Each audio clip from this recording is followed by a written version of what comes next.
Hey YouTube, welcome back to UniXTCG, and today we are back with another Nats Prep video. Just to catch everybody up, we no longer need invites to go into Nationals, and so you really only need to worry about the OP05 meta, because that's going to be the meta that you're playing in. So we're going to hop into yet another deck that has to do with that meta. I want to say once again, thank you guys for getting me to 5K, but we are going even further beyond, and we are going to just keep rising higher and higher. So as we go over these cards, remember, there's a lot of ways that you can help this channel grow. Liking the video, let's see if we can get this video to 100 likes, subscribing if you haven't joined the Unix fam yet, and then going into the link tree. There's plenty of things, plenty of other things I do, streaming, other types of videos, and then even this link over here in the corner, which is my TCG player link. If you're going to buy singles, you're going to buy alt arts, going to buy some sealed product, make sure you click that link real quick just to make sure that you help a bro out. That'll just help me do more things, which will in turn help this channel grow, which in turn bring you more content. So let's hop into red, yellow, Belo Betty. All right, so let's hop right into it. First, we got the leader herself. You got Belo Betty. She's a 5K red, yellow leader. Great color combination, interesting color combination. Activate main. Once per turn, you may trash one Revolutionary Army type card from your hand.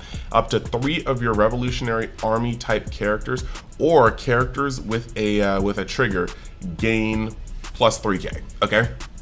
So this is really interesting, and it's deceptively powerful because yes, you discard 1 card and 3 of your Revolutionary Armies or characters with trigger gain 3K power this turn. The characters with trigger will allow you to have more synergy with yellow as a whole, because a lot of yellow cards don't need a specific leader, but they will come out on trigger. However, you are a 4-life leader, so that you don't have the most opportunities to have trigger, and this is one of the only yellow decks that doesn't really employ life gain. So in this case, this is really just to boost your board. Now, moving past that, because we really can't stick on this leader for too long without figuring out which pieces make this strategy go. The point is, you're gonna boost 3 things up by 3K and then move from there. And the boost cannot touch herself. It's only Revolutionary Army type characters.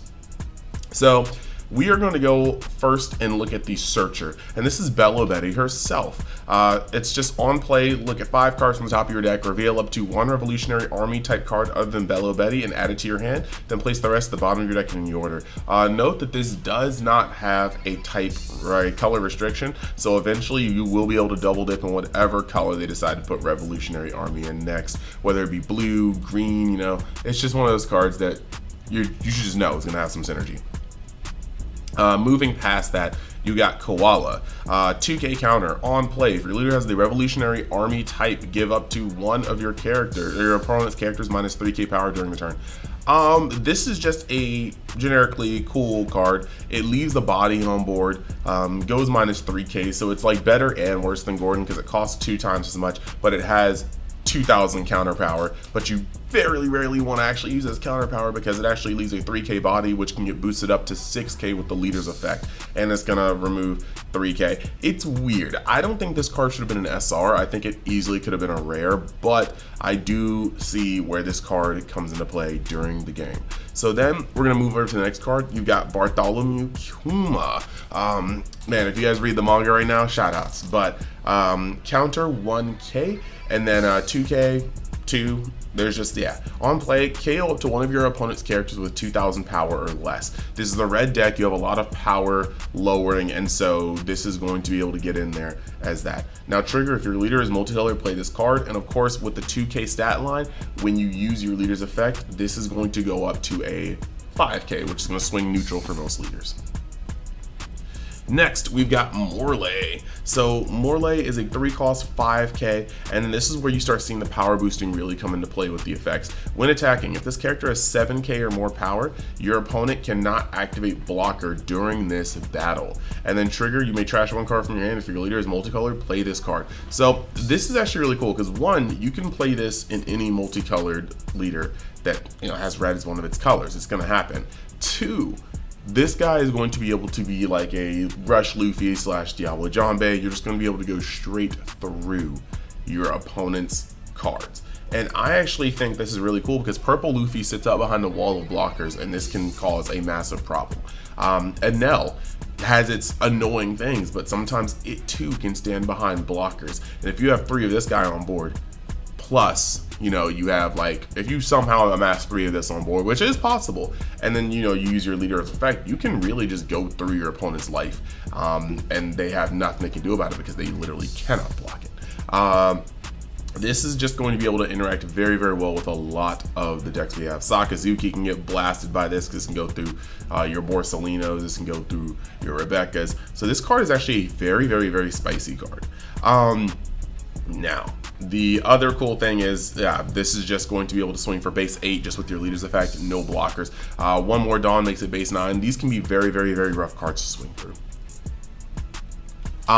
Next, you have the Inazuma, and you guys should remember this from the Impel Down stuff. But if you have a character, this is a 3-cost 4K, and then it's 1,000 power or counter power. If you have a character with 7,000 power or more other than this character gains Rush. So this is actually really cool because you don't have to use the leader effect on this character, but if you do play this card for 3 or for free, which we'll see how you can do later, and you boost the rest of your field, including this card, so it's a 7K, this will gain Rush, allowing you to add quite a lot of spice onto the turn that you are playing. We're going to see more and more cards that show how this works. Now, real quick, I do want to say that if you guys are interested, going down in the description and joining the Discord would be awesome. I just want to build more and more TCG players from all the games I cover, but One Piece, also, we have so much to talk about. We got new spoilers, and I would implore you, if you go into this One Piece reveals tab and you don't see a card that was just spoiled, post it in there and ask what can go on. I mean, we'll start a discussion right then and there, and it'll be really, really fun. So yeah, next we're gonna move over to Emporio Ivankov. This is one of the cards that makes the deck go vroom vroom as well. It is a 4-cost 5K with 1,000 counter power. And it says activate main once per turn if this character has 7K or more power.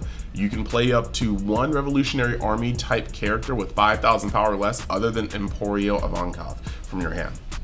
This is where things get nuts because you're going to be able to play koalas for free, Morleys for free, Inazumas for free, more cards for free that we're going to get into. And this is going to be the card that just pops off. Having this on your board from last turn and then, you know, using his ability to, bam, play out another card. And then the following turn, boost Ivankov, boost something else, then using Ivankov to play the Rusher, putting Dawn on the Rusher. You haven't used any Dawn outside of the Dawn used to boost the Rusher yet, and you have a board of 4, maybe even 5 cards. This is what makes the deck insane outside of one other card. There's one other card. This makes your board insane, but the next card we're gonna get into makes the deck insane. And this is Karasu. 4-cost, 5K power, 1K counter power. On play, if your leader has the Revolutionary Army type, give up to one of your opponent's leaders or character cards 1K power during this turn. Now, the hard part about this is that when you're up against decks like Purple Luffy or, you know, Sakazuki hiding behind a Borsalino, you can make their cards 5K instead of the 6K blockers, and then everything you're swinging with is coming at 7 or 8K, meaning that if they put a blocker in front of it, it's gone. But if your opponent does not have a blocker, or you have a way to get rid of their only blocker, this is where this card is dangerous, because it straight up says when attacking, if this character has 7,000 power or more, you do that effect again.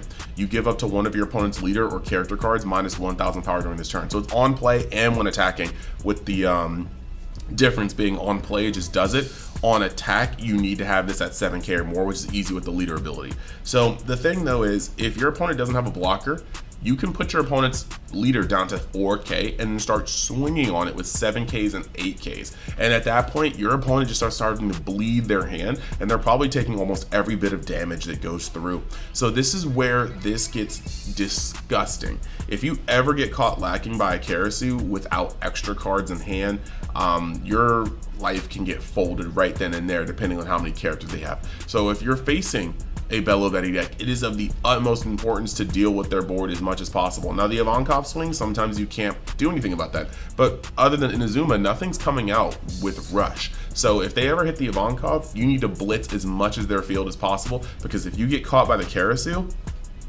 after the Ivankov, you are just probably losing massive amounts of life or hand, or actually both if they have a full field. This singular card, if Belo opens up with this deck, with this card, it can feel like tier 1. Tier 1, high tier 1. But if it doesn't see this card, the deck just kind of feels like tier 1.5-ish, between tier 1 and tier 1.5-ish. But this card really does make the deck go vroom, vroom, vroom. So the next card we're going to talk about is Lindberg. 4 cost, 5k power, counter 1000. When attacking, if this character has 7000 or more power, KO up to one of your opponent's characters with 3k power or less. And then, once that ends up happening, trigger, you may trash 1 card from your hand. This leader, if your leader is multicolor, play this card. Some other card that can come off from life. So between yellow cards and this, you can actually play some cards from the triggers, even though you don't really gain life, even though that you only have 4 life. But this is actually pretty cool.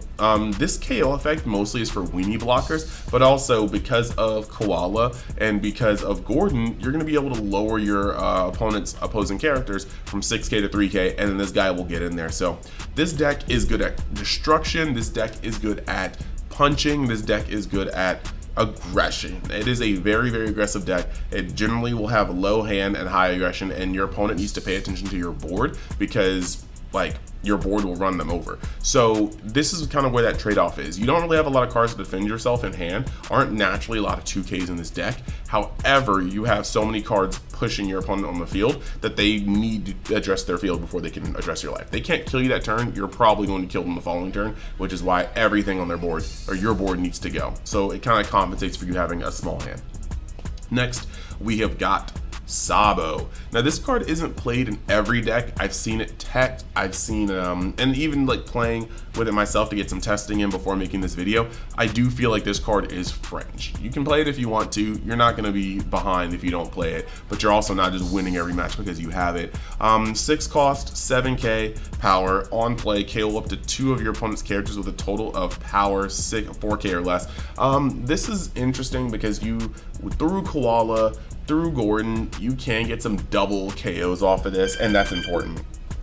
So that is something that is going to be a, sorry, an alarm went off. That is going to be something that's actually very, very, very important. I do find that this card can do some good board clearing, but I do think in this deck, the only thing you really want to clear are blockers because you're not really worried about their board as long as you can amass yours and go in. The next card I want to talk about, moving on to some of the yellow cards in the deck, is Charlotte Cracker. This is still a very, very good card. Whether you play it out on turn 4, if you play this out, if you play this out on turn 2 with 4 Dawn, you kind of telegraph to your opponent that you don't have crap to play, but it is what it is. If this ever triggers off your life, it is just like it is in any yellow deck. They punch you one time, you trigger a Cracker, you already know you're about to double strike them into oblivion next turn, and you can still boost this card with your leader effect because it's a card with trigger. So you're going to be able to potentially have this guy swing it in for like what, 1 Dawn, so he's going to go up to 7. So you have this guy swinging in for 10k double strike on top of the cards that you were going to naturally be playing. So getting a trigger Charlotte Cracker off life in this deck is just probably one of the most detrimental things to human life that could ever happen when you're facing Belo. Next you got Sanji. Nothing really too special about this card. You just have another blocker to protect your already small life pool and a deck that doesn't have many defenses, and then on top of that, since that's trigger, if you ever want to go in with it, you can.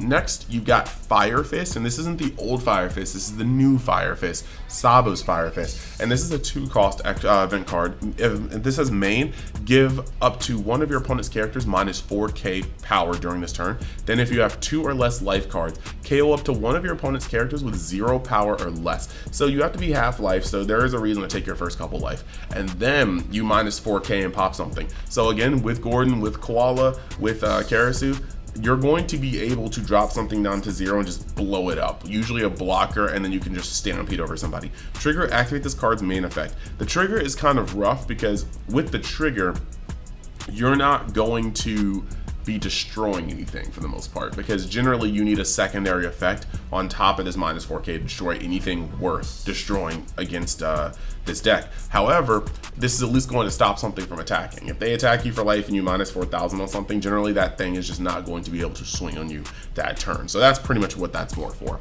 And then we have got another card. This is Emporio Energy Hormone.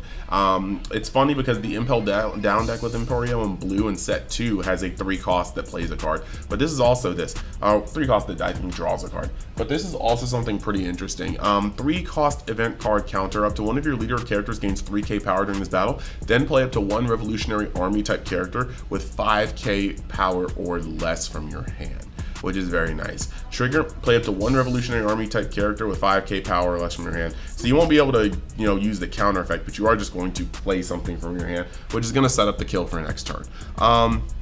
So that's pretty much that, just cheating something into play, not using your Dawn to play a card so you can then use your Dawn to boost up things. Pretty tight.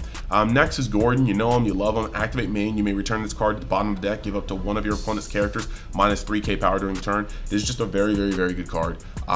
It's cost efficient and minus just 3. It does a whole lot for what it's costed. It's just a good card. Next you have Satori, and Satori is trigger. It's just a 5k. 5 cost. This is from the NL deck. Counter 2k, which you desperately need in this deck. And then trigger, you may trash 1 card from your hand and play this card. Just another body, and because it's trigger, it can swing for 8k. See how that synergy works. And then last but not least, if you decide to tech it, you've got Jet Pistol. It's funny that Kuma's the guy on that page. But Jet Pistol, main KO one of your opponent's characters with a power of 6,000 or less. You can lower power using Karasu, Gordon, Koala to destroy up to 9,000 powers, or if you use multiples of them, you can destroy even more than that, 11k. Point being, this is how you get over the big bodies that you can't surmount through conventional means. So, with that being said, that is the Belo deck. The way the deck really works is to build a board of 3 to 4 characters, sometimes 5 if you can high roll, and then just boost them up, and you see the effects that go off. You know what I mean? Ivankov is playing cards for free. You have Inazuma that can come down with Rush. You have Karasu that makes your opponent's leader weaker and kind of floodgates it. You have all these things that just go super, super, super hard, and they can just run your opponent over. And you should see, like, we're very, very close to getting into our gameplay video since we're almost done with the OPO5 meta decks. And when this happens, you're going to see that when Belo gets to go off, she is punching you for chunks of your hand, straight assured damage. She's hitting these magic numbers and harder than that, higher than that. It's just very, very, very, very scary to go up against. So with that being said, I hope you guys liked the video. I hope you guys like the overlook of Belo. Let's see if we can get this video to 100 likes. Let's see if we can go back and get the Enel and Sakazuki videos to 100 likes. I'll have those in the description. Check out the Discord so we can talk about One Piece. And like I said, if you're looking for any TCG product at all or just One Piece, go to my TCG player link and help me help build this channel by just giving a little kickback to me, you know what I mean? So thank you guys. I'll see you later. Peace.